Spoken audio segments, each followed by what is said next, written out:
Yeah, good afternoon. Yeah, so I'm Stefaan Cnodder, and in this presentation, I will talk about how can we grow the internet in a sustainable way. So the agenda for my presentation, first, what are the challenges that we have to solve? What are the problems which are there that we have to solve? And what's the solution for that? So I will talk about the challenges and also the solution. Of course, I have a solution, otherwise I will not be here, of course. The solution also needs some technology enablers. I will go through the 4 technology enablers for this solution. And then there is a case study from Bell Labs. They have made a study to see how much do we gain with this solution to make the internet more sustainable. And then finally, I will go through some market trends and then also at the end, a conclusion with the key takeaways. But first, the challenges and the solution. If we look to the traffic on the internet, it's growing every year. Every year it's like 30% more traffic or even more than 30% traffic. And that's quite a lot because it means that every 3 years we are doubling the traffic. After 6 years it's 4 times more. And if we look then to 2030, we will have 8 times more traffic than today.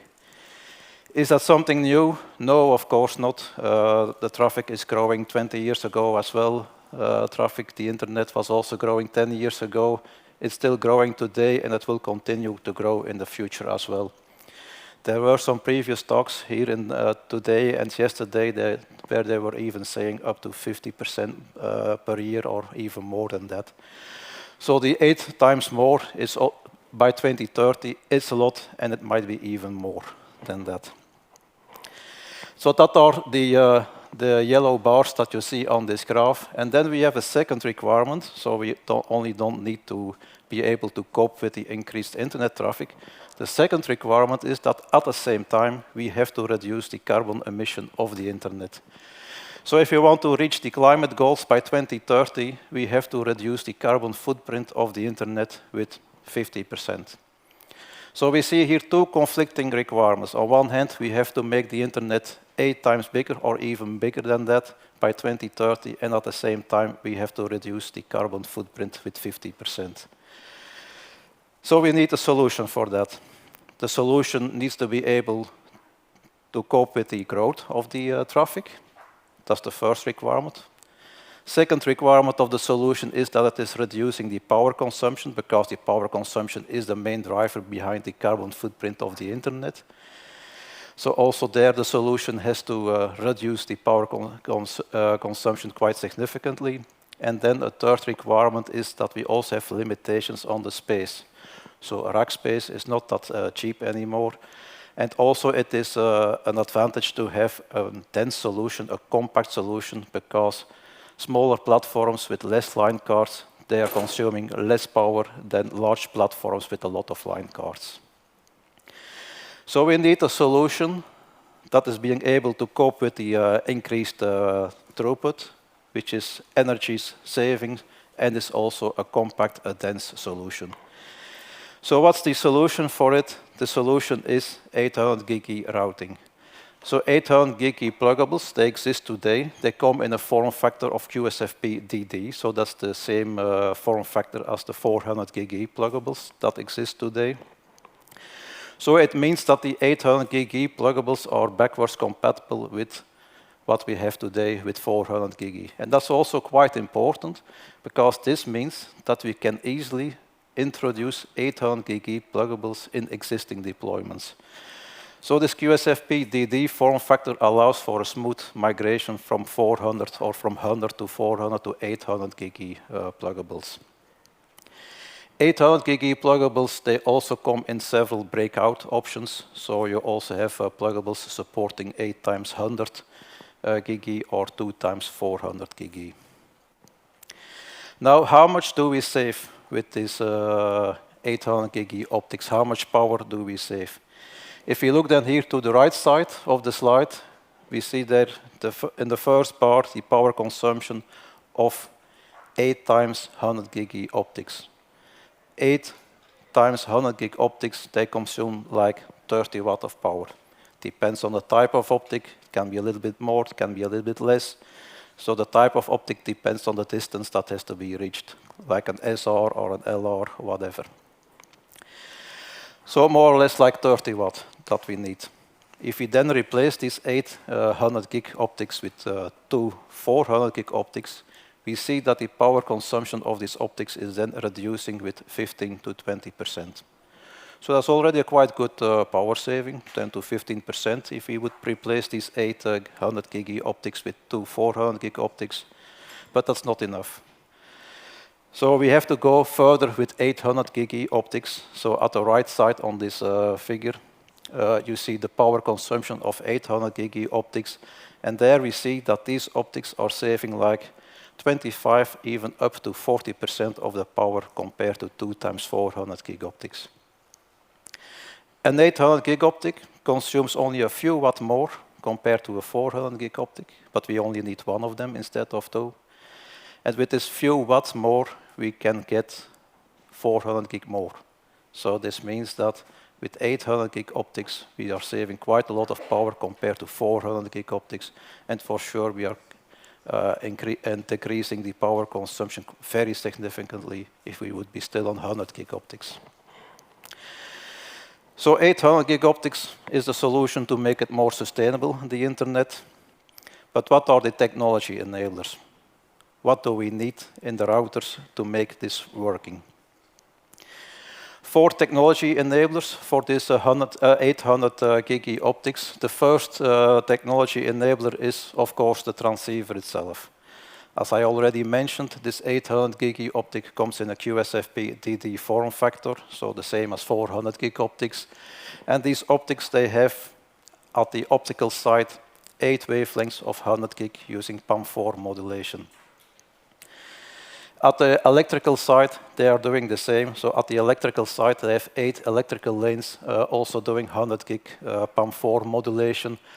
And then for this, we need 100 gig SerDes. So SerDes is the technology that is being used between the pluggable and the line card. So that's the technology used for the communication between pluggable and line card. So we see that these transceivers, they are existing, and they are using 100 gig at the optical side and also 100 gig at the electrical side.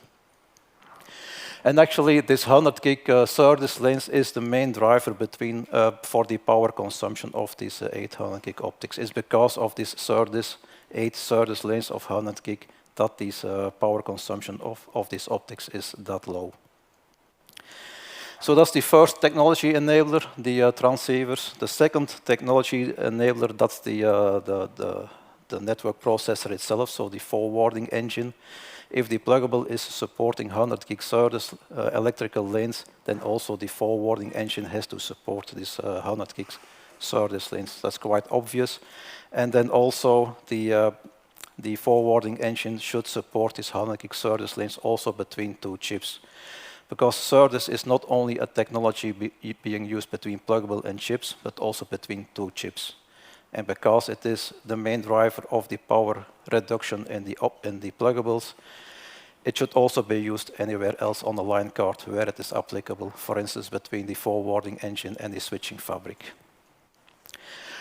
So 100 gig SerDes on the transceiver and 100 gig SerDes on the forwarding engine, that's the second technology enabler for 800 gig optics. Then we are at the third technology enabler, and that's the cooling capacity of the line card. If we want to support 800 gig optics, we also have to support the coherent versions of it. So the coherent versions are using another modulation than the PAM4 modulation being used by the black and white pluggables. But these coherent optics, they consume quite a lot of power. It can go up to 30 watt even. So these transceivers, they have a power consumption of 25 to 30 watt. And also these type of coherent optics we need to support in the line cards as well. So this means we need good cooling capacities in the line card. It sounds like coherent optics is not the solution for a sustainable internet, but actually also coherent optics, if you look at end-to-end, if you include everything in the power calculation, then also coherent optics will save a lot of power, and I will come back to that in a few slides on why that is. So cooling capacity is required to cool these optics, and then the fourth technology enabler here at the right side at the bottom is also about cooling. So if we need an energy efficient solution, then also the cooling has to be very optimal, so there may not be turns in the airflow, because then you lose cooling capacity, and if you lose cooling capacity, it means that your fans have to run at a higher speed. And high fan speeds means high power usage, and that's not what we want. So we also want to have an efficient solution for the cooling capacity of not only the optics, but for the whole chassis, such that the fan speeds are at a minimum speed to save power as much as possible. So these are the four technology enablers that we need for 800 gig e-routing. Let's take a closer look to the 800 gig e-optics. So at the left side, you see the forwarding engine implementing the MAC layer. And then here in the middle, we have the cage, the QSFP-DD cage holding the optic. And in between, we have these 800 gig SerDes lanes using a PAM4 modulation. The slide says 112 gig. That's because 12 gig goes to signaling over it, and then there is 100 gig remaining for the data transmission. So we have 8 of these electrical lanes, and then at the optical side we have the 800 gig lambdas with also PAM4 modulation, except for the coherent optics, because with coherent optics we have another type of modulation, like for instance the DP16-CAM modulation. Quite a lot of standardization bodies are involved in this, in particular the IEEE. The IEEE has defined the MAC layer for 800 gig optics, or is working on a standard for these optics. And also the IEEE has standardized the 100 gig SerDes as well, because that's also an important part of supporting 800 gig optics in an efficient way. So IEEE has done quite a lot of work, but there are also a lot of other standardization bodies and MSAs which have contributed to define a full consistent solution for this 800 gig optics, like for instance the OIF, like for instance the 100 gig lambda, and so on. 800 gig sounds like quite a lot of bandwidth, and then you might think this is only applicable for core networks, only applicable for peering use cases. Well, yes, it is applicable for the core, it is applicable for the peering use cases, but it is also applicable anywhere else in the network. So also in the aggregation networks, we can make use of 800 gig optics, although we don't need that much bandwidth there. And we can make use of these optics because of the breakout options that we have. So in the aggregation network, if we don't need 800 gig, but we need only 400 gig, well, we can still make use of these optics, but use the breakout option 2 times 400. And then you can still make use of this optics, and you can still have the same power savings with this breakout option. This 2 times 400 breakout option, that's also a pluggable that already exists, and that comes with a dual SC connector, so you can plug in 2 fiber pairs directly into the pluggable, into the optic, without having a patch panel in between doing the fan out. So that's a quite practical solution for the 2 times 400 gig breakout. But also for the access networks, 800 gig pluggables can be used as well, because of the 8 times 100 gig breakout option. A lot of access nodes today, they have as an uplink a 100 gig uplink. So we can make use of this breakout option, the 8 times 100. In that case, the pluggable has an MPO connector, and that goes to a breakout patch panel, but that's something passive that doesn't consume any power. And in this way, we can also make use of these optics in access networks. So 800 gig optics, you can use them everywhere in the network, from access, aggregation, core, and peering. Now, how much do we save with these pluggables? There are a number of examples on this slide, so let's start with the first one. That's the 800 gig QSFP DD, and as I already mentioned, it saves 25 to 40% of the power compared to 2 times 400 gig optics using a 50 gig SerDes instead of 100 gig SerDes. The price stays more or less the same, so that it is price neutral. So this solution also doesn't increase the price, which is also a big advantage of this 800 gig optics.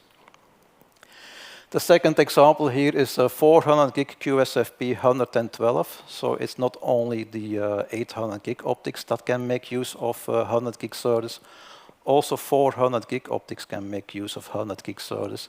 So in that case, the optic is using 4 electrical lanes of 100 gig instead of the classical 8 lanes of 50 gig. And if we would be using such an optic, we would be saving 33% to 45% compared to the traditional 400 gig optics using a 50 gig SerDes. So if it's 33 or 45 or in between, again, that depends on the type of the optic, the distance that has to be covered. Not only for QSFP, this 100 gig SerDes can be used also for SFP form factor. 100 gig SerDes can be used. So there are optics 100 gig SFP 112, so that is an optic only using 1 electrical lane of 100 gig, and that is saving 1/3 of the power compared to a 100 gig optic using the QSFP 28 form factor. And then finally, we also have the 200 gig SFP DT optics. They are saving like 20% of the power compared to 2 times 100 gig SFP 112, which in its turn again saves 33% compared to QSFP 28. So going from QSFP 28 to SFP DT saves quite a lot of power, and also it will reduce the price because an SFP is cheaper than a QSFP, and also your density further increases because an SFP requires less faceplate compared to a QSFP. So here you see that these optics are saving quite a lot of power, are increasing the density as well, in particular with the SFPs, and also the price stays the same or even goes down. Then the coherent optics. I mentioned with the technology enablers that we have to be able to call these coherent optics. So why do we need also these coherent optics? That's because with coherent optics we can make use of an optical ROADM-based network. And with a ROADM-based optical network, we can send traffic from one router to the other router, crossing long distances and making use of ROADMs which can forward the lambda, which can forward the wavelength directly to the final destination of the traffic. So if router 1 here on the figure at the left wants to send traffic to router 2, then the router 1 is sending a wavelength to the local ROADM where it is connected to, and then the ROADMs can forward this wavelength bypassing all the IP routers in between until it reaches the final ROADM, which then drops the wavelength to the destination router. So with such a topology, we can bypass a lot of IP routers which are in between, and this means that we are saving IP resources. Why is it important to save IP resources? And that's because the power consumption of a ROADM is much less compared to the power consumption of an IP router. An IP router is doing the conversion from optical to electrical. It is then doing a lot of processing of IP lookups, ACLs, and so on, and is then doing again a conversion from the electrical to the optical domain, and this consumes a lot of power. So it is better to process the traffic as much as possible in the optical domain in the ROADMs itself, because the power consumption of a ROADM is only a few percentages compared to the power consumption of an IP router. So therefore, although the coherent optics consumes like 25 to 30 watt, if you include the power savings that we have with bypassing all these IP routers in between, end-to-end, we will save also here a significant amount of power. For coherent optics, there are a number of deployment options. So the first deployment option is the point-to-point or the hop-by-hop IP routing. So in this case, two routers are connected using a coherent optics, and then it can cross long distances, and the distance is depending on the type of optic, coherent optic, which is used, if it is a ZR or a ZR+. Depends on the transmit power, also depends on the number of amplifiers, that is being used on the link, and so on. But because with such optics we can cross these long distances, we can bypass then also a lot of IP routers in between. And then the more interesting deployment option, that is the coherent routing deployment option. So that's the deployment option where the routers are connected to a ROADM-based network. And in such ROADM-based networks, the ROADMs can forward the lambdas, the wavelengths, directly to the final destination. Or they can drop the lambda to the local router in case the traffic is destined for the local router. For these coherent optics, that was one of the technology enablers. We need a line card design that is able to cool them. So with the standard stacked cage design, we would not be able to cool these optics, because in such a design, when you have two optics stacked, the bottom optic will not be cooled appropriately. So there, in such a design, we would not be able to support these coherent optics in an efficient way.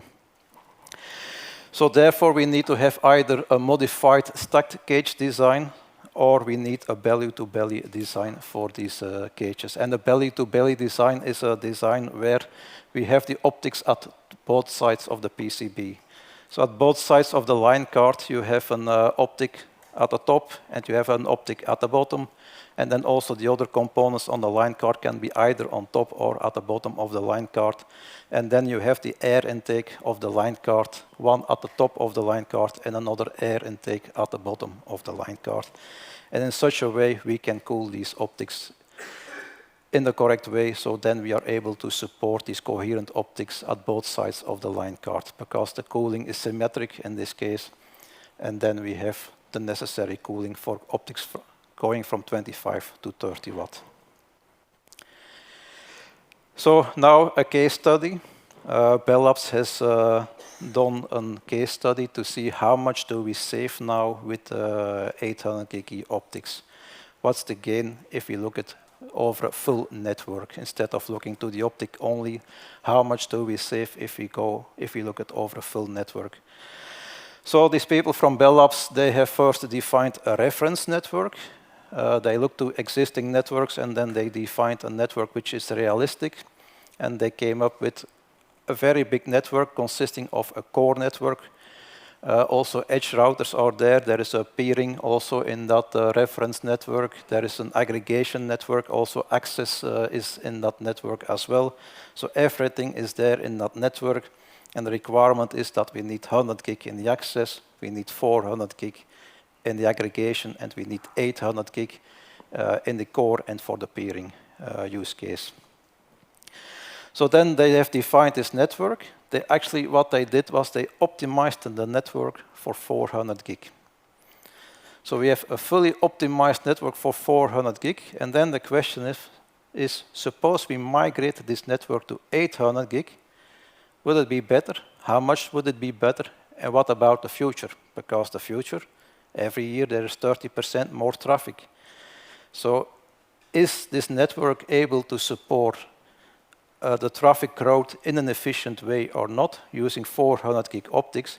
And the conclusion was that if you stay at 400 gig, even though it was fully optimized for 400 gig, these 400 gig optics, they are not future safe.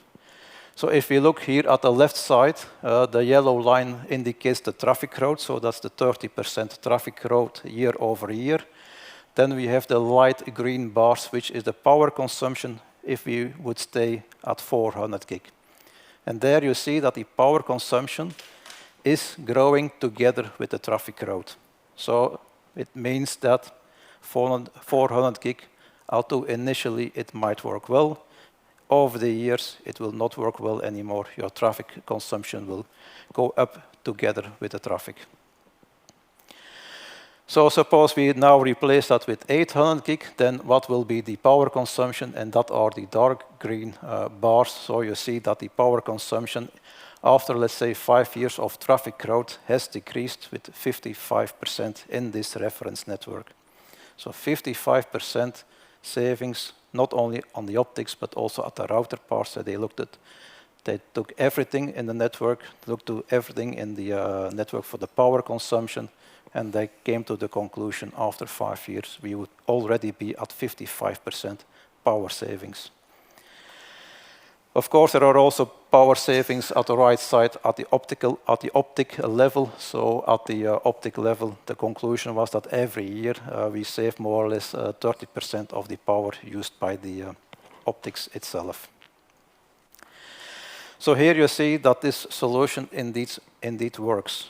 It is there, the technology enablers are there, and the proof is also there that this solution indeed saves quite a lot of power. Let's take a look to some market trends. There are some analysts that have been looking to it as well, and here at the right side we see some information from Light Counting and from Omdia, and these both analysts, they also came to the conclusion, yes, 800 gig, it will come fast, and it will also grow fast, in particular Light Counting. They predict that in 2028, this optic would become, this 800 gig routing would be the most dominant optic, growing very fast, while the other optics, they are declining or they are staying stable. But the 800 gig, according to Light Counting, will grow very fast. Also, Omdia came to a similar conclusion, so they also concluded that, let's say, from 2026 onwards, we have large volume deployments of 800 gig optics. Also then for the coherent optics, we have here information from Signal Active Insight. They also predict there a very big growth of 800 gig coherent optics as well. So what's the conclusion? If we want to make the internet better, then we have to make it, of course, sustainable, and 800 gig is the solution to make it sustainable. It is cost effective, it is power efficient, it's a universal solution because it's a QSFP-DD form factor, and it can be used anywhere in the network, from access, aggregation, core, peering, because of the supported breakout options. So that was my talk, and that's, I thank you very much.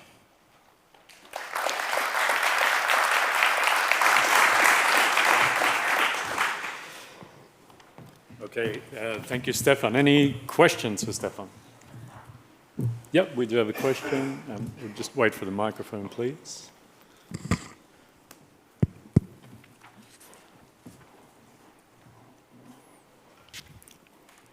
I was wondering, how does a ROADM router knows where to send the information, or if the information is for itself?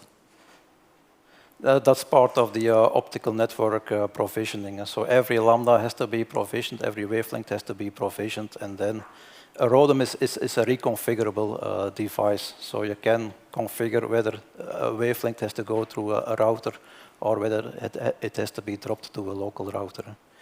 So this is pure related to provisioning, network planning. Okay, thanks. Yeah. Ah, there you go. Any more questions? I'm curious how many times you said gig in that presentation. Yes, I also said many times 800, I think. So. Yeah, all right, thank you again. Huh? Okay, yeah, cheers. thank you. Okay.